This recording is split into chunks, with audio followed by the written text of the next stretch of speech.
firing on those screens. Yeah, it looks like we can see some activity there.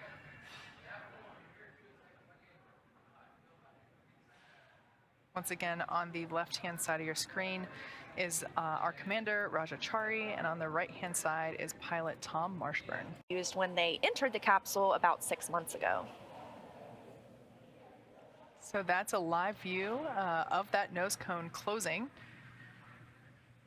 Like Leah said, those 4 Draco thrusters located at the forward end of Dragon will no longer be utilized, so we are closing the nose cone to protect them, as well as the forward hatch. So that's the hatch that was utilized to dock and undock with the station.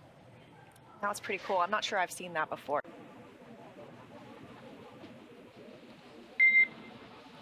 Dragon, SpaceX, ComCheck. Dragon has you, Endurance has you at Perth. Great to hear from you.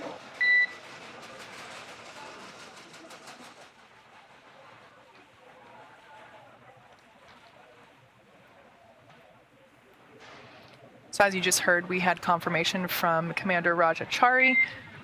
Dragon, SpaceX, expect automated chute deployment. Endurance Copy is expecting automated seat deployment with the sound GPS reacquisition. We see the same. Expect deployment at standard altitude. Endurance Copy. So there's our first view of Dragon Endurance making its re-entry to planet Earth. 6 months in space. And this is the first time that these crew members have been in Earth's atmosphere in that time. As you just heard, we're standing by for drogue parachute deploy, so those 2 drogue chutes. The crew members will probably feel a little bit of a jolt as those deploy, but that's why they are strapped into their seats safely, those custom fitted seats. And after the drogues deploy, it'll slow the capsule to about 350 miles per hour before we see the 4 main parachutes deploy and slow it down to about 15 at the point it'll splash down in the ocean off the coast of Tampa. Yeah, now right now, or it may have already happened, the seats that the crew members are in actually automatically rotate 26 degrees in order to keep the crew within the acceptable G limits for entry and landing.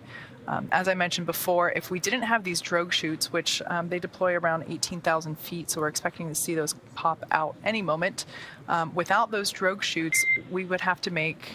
Dragon, SpaceX, brace for drogue window.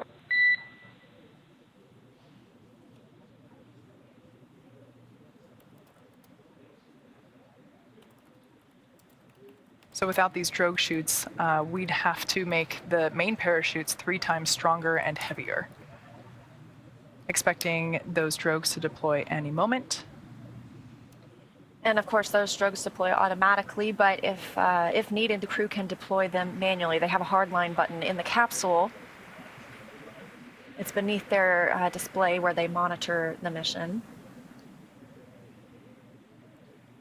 And of course, after the drogue chutes deploy, we'll see those main parachutes, which help to further decelerate the vehicle and allow it to make a soft landing there in the Gulf of Mexico. Great image of those drogues deploying. All right, looks like we have 2 healthy drogues there. And then Endurance is visual on 2 drogues. Copy, we see the same. Descent rate nominal.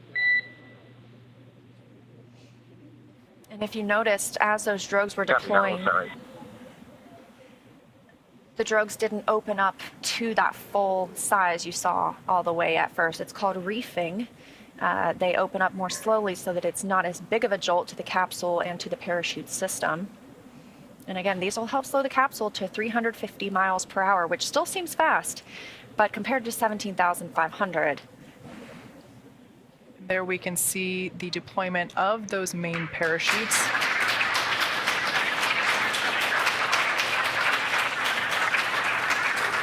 The vehicle's velocity is about 119 miles per hour. Yeah, SpaceX Dragon, we see 4 chutes, and we could distinctly feel the 2 disc reefs. It looks like penalty set race. Yeah, that reefing action that you just mentioned playing out right in front of us. And Raja, we see the same.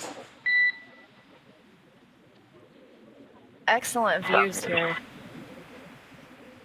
4 main parachutes. These are the last big physical change we'll see for Dragon as it continues its descent. It will slow the capsule down to about 15 miles per hour before splashing down.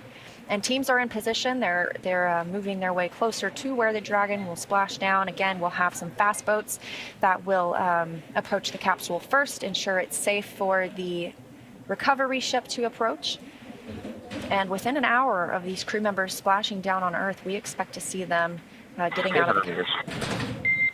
Copy 800.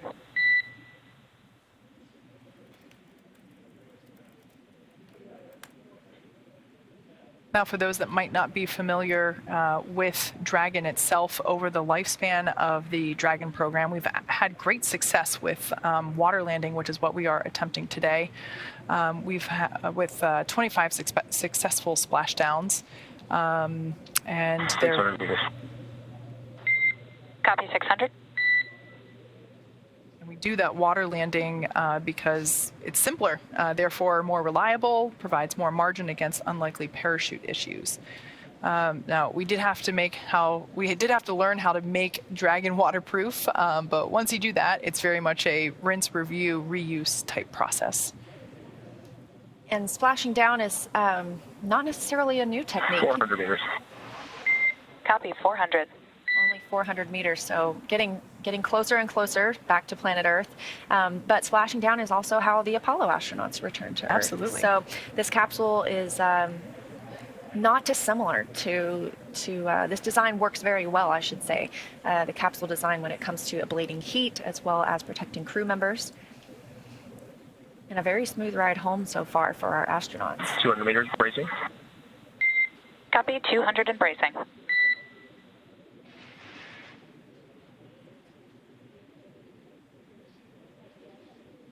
The teams are about 3 nautical miles away from the splashdown site, so it's going to take them a little bit of time to get there in terms of the large vessel, but there is a fast boat, as we call it, that will be able to get to the capsule very, very quickly, as we will see here in just a couple of moments. Once again, all right, as you can see there on your screen, Dragon Endurance carrying Crew-3. Copy, we see the same and main attack.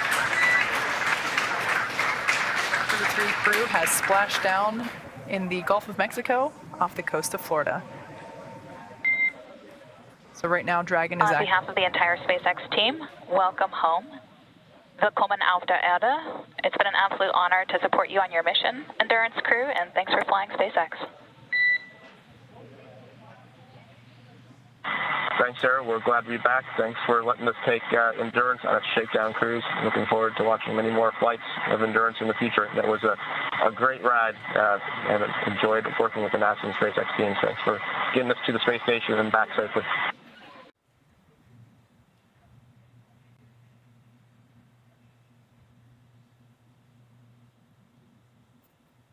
Yeah, so this person's about to make their egress from the capsule momentarily. Whoop. Tally-ho. There we go. Allons-y. Dragon SpaceX, brace for capsule lift. Endurance copies. My heart rate went up a little bit just envisioning having to do what that person just did Oh, sign me in up. the seawater at night. Oh, man. And here we go. Crew Dragon Endurance being lifted onto the Shannon recovery vessel.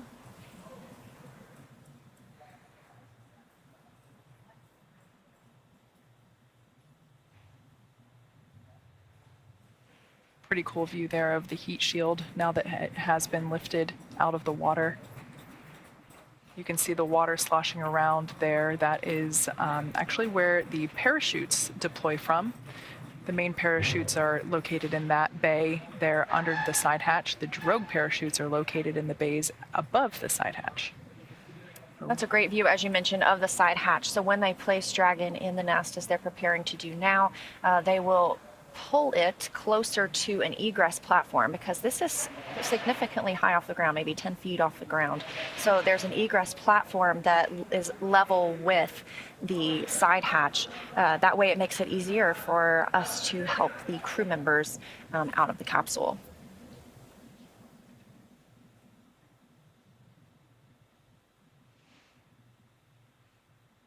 The capsule will be centered and oriented, as you can see, and then Dragon will be moved to that hangar underneath the helipad on the ship. That will prepare us to open the hatch.